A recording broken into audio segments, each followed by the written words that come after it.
공식적으로 심재철 미통당 원내대표가 이번 선거에서 일당이 되면 문 대통령 탄핵을 추진하겠다. 나 그 말 듣고 박수. 진짜 훌륭한 새끼들. 꼭 해라. 꼭 해라. 꼭 해라. 안 하면 안 된다. 꼭 해라. 못하면 장기지. 아니 진짜 꼭 해야 돼. 꼭 하면 큰 도움이 될 겁니다. 진짜. 어처구니가 없어가지고. 아이고. 그러니까 이게 뭐랄까요. 선거용 선동이긴 한데 확실히 모자라요. 이렇게 되면 걔네들 머릿속에는 어떤 거에 있냐면 그만큼 문 대통령이 못했다. 경제가 망가졌다. 울산 선거에 개입했다. 뭐 이런 식으로 몰고 가려고 하지요. 근데 그것만 머릿속에 있는 거예요. 근데 예를 들어서 정치적 감정이 별로 없는 사람들 있잖아요. 그 사람들이 보기에 또 대통령 탄핵 추진한다고? 에이, 우리 지역구에는 그래도 괜찮은 후보가 나와 있어서 미통당을 찍으려다가도 화들짝 놀래요. 가장 모자란 짓이에요. 문 대통령의 지지율이 50% 가까이 되는 상황에서 우리가 일당이 되면 문 대통령 탄핵 추진하겠다 그러면은 얘네들 이 말 한마디가 이슈화가 되잖아요. 선거에 가장 망할 각 중에 하나예요. 자신들의 핵심 지지층만을 자극할 뿐이에요. 그러니까 저는 이 심재철 따위들이 이런 발언을 하는 걸 보면 정말 노동이라는 걸 안 해봤구나라는 그런 느낌을 직감적으로 받아요.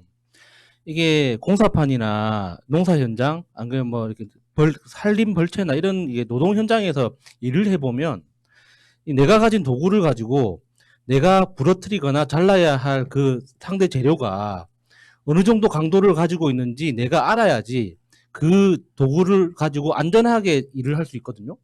그런데 그 재료가 가진 강도에 비해서 내가 너무 세게 쳐버리잖아요. 그럼 내가 다칩니다. 내가 손으로 쥐고 있는 이 자루가 그걸 견딜 수가 없기 때문에 그 충격이 내 손에 고스란히 다 오거든요. 그래서 잘못 쓰면, 도구를 잘못 쓰면 내가 다치게 돼 있는 거예요. 이 탄핵에 대한 발언도 그런 무개념에서 나온 거거든요. 무조건 세게 때리면 상대당이 쫄겠지. 우리 지지자들이 좋아하겠지. 라는 진짜의 무식한 상상에서 비롯된 거거든요. 이게 탄핵 같은 이야기는 사실 현실적으로 말도 안 되고 불가능하지만 그걸 입 밖으로 꺼냈을 때 우리 지지자, 그러니까 심재철이 생각하는 우리 지지자만 뭉칠까요? 반대당에서도 똑같이 뭉치게 돼 있거든요. 그러면 자기 발언이 상대당을 뭉치게 해주는 결과를 가지고 온다고.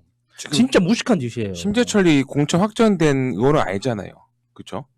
지금 그렇게 믿고 싶겠죠. 그렇지만 그 자기의 내수 공천에 이게 유리한 점수를 따기 위한 저는 행동 같아요. 지금 대구나 그런 데 많이 그런 말이 있잖아요. 뭐 대통령을 고발한다 그런 것도 있고 공천 지금 된 사람 나경원 의원하고 누구밖에 없죠? 오세훈밖에 없는 상태에서 나도 이제 공천에 낙점을 받고 싶은데 이런 말을 해서 그 누구예요? 그 공간위원장한테 그 눈에 확 들고 싶은 그런 것 같아요. 제가 볼 때는. 저는 약간 다르게 보는데, 네. 그러니까 이게 전에 그런 이야기 한 적이 있을 거예요. 그 바른미래당하고 자한당하고 합당했을 때 당 지지도가 떨어진 현상을 도대체 어떻게 해석해야 되느냐라고 했을 때 바른미래당을 지지하는 사람들은 자한당을 지지할 수 없기 때문에 바른미래당을 지지하는 거고 자한당을 지지하는 사람들은 바른미래당을 지지할 수 없기 때문에 자한당을 지지하는 건데 얘네 둘이 합쳐보니까 그 숫자만큼 빠져나가 버릴 수밖에 없다. 그리고 그게 현상이 지금 이미 나타나고 있어요. 지금 이미 나타나고 있는 상태에서 그러면 사실 바른미래당을 지지하지 않는 사람들, 아니 바른미래당을 지지할 수 없었던 사람들, 그 사람들, 배신자 싫어하는 그렇죠. 사람들. 예, 그 계층을 끌어오기 위한 자충수라고 봐요. 제가 이걸 자충수라고 보는 이유는 이 말을 꺼내버림으로써 우리 모두한테 그때 2005년이었죠. 2005년의 기억을 다 환기시켜버렸어요. 예, 그 기억을 환기시켜버리고 있어요. 불끈합니다 이제. 예, 그 기억을 환기시켜버리고 있고 정말 말 그대로 몇 번을 강조하지만 얘네들이 비례 한국당을 만들고 지금 이런 말도 안 되는 짓을 하는 게 정상적인 방법에 이길 수 없다는 걸 안다는 거예요. 저는 이게 그렇게 멍청한 소리라고 생각하진 않아요. 나름 꼼수를 쓴다고 썼지만 얻을 거보다 잃을 게 훨씬 많을 거다. 심재철은 사실은 저한테 좀 배워야 돼요.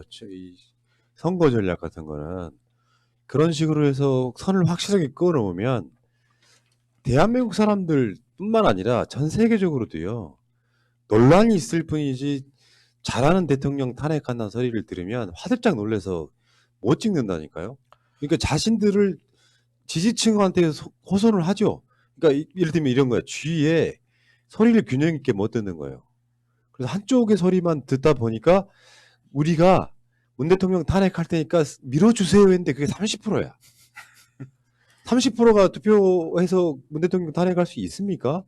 탄핵은 200석 이상이 돼야 되는 거잖아요. 근데 이런 멍청한 짓을 하고 있는 거고. 근데 이제 기분이 나쁜 거지, 우리들 입장에서. 뭐 이런 놈들이 다 있냐. 박근혜 탄핵에 반성 한 번도 안 한 놈들이 이제 와서 복수하듯이 문 대통령 탄핵하겠다고. 나라가 어떻게 되겠어요? 대통령마다 이제 다 탄핵시켜라 이것들아 이제. 심재철 씨 어. 트럼프도 안 됐어. 누굴 탄핵한다고? 아니 관종이에요 관종. 이 시점에서 원내대표 몇 달 남았습니까 이제 2달 남았죠. 잘 좀 지켜봐달라는 관종이라고 사실 생각합니다. 트럼프가 삽질을 하도 많이 하니까 민주당이 혹시나 하고 띄웠다가 작살나버린 게 트럼프 탄핵이거든요. 트럼프도 안 된 게 탄핵이에요. 정말 503이나 되니까 하는 거지. 항상 범죄자잖아요. 아니, 아까 말한 그 프레임 범죄자. 이론에서 그런 게 있거든요. 심재철이 노렸던 건 그거지. 탄핵이란 말을 걸음으로써 뭘 잘못했길래라는 상상을 하게 할 수 있잖아요. 그렇죠. 근데 걔네들이 원했던 건 그러니까 그 상상 효과를 발휘하려고 하지만 사람들 머릿속엔 탄핵만 남는 거야. 그러니까 의뢰껏 반대해오던 놈들이 탄핵 얘기하니까 덕걸 보기 싫은 거지.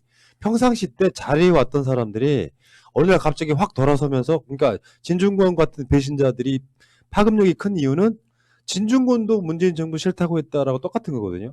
근데 3년 가까운 시간 동안 반대만 해왔던 놈들이 갑자기 탄핵 이야기하면 뭘 잘못했대가 아니라 아주 지랄하고 있는 소리가 그냥 들리는 거예요. 그러니까 이 프레임 이론에 있어가지고 진짜 공부 안 되는 일이라고 생각해요.